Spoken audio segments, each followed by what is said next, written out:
To use Fortum Charge and Drive for charging your vehicle, you need to set up a payment method. It's a quick and easy process that takes only a few minutes. Here's how to do it. Open the app and click on the menu button. Select My Account from the list of options. Click on Payment Methods.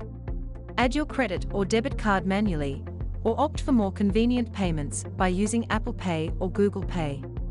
If you want to manually add your payment method, navigate to the Credit or Debit Card section and follow the on-screen instructions to enter your card details, including the card number, expiration date, and CVC.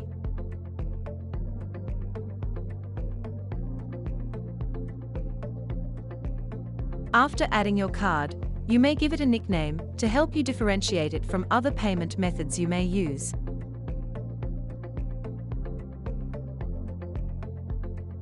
Alternatively, if you prefer to use Apple Pay or Google Pay, simply follow the on-screen instructions to set it up.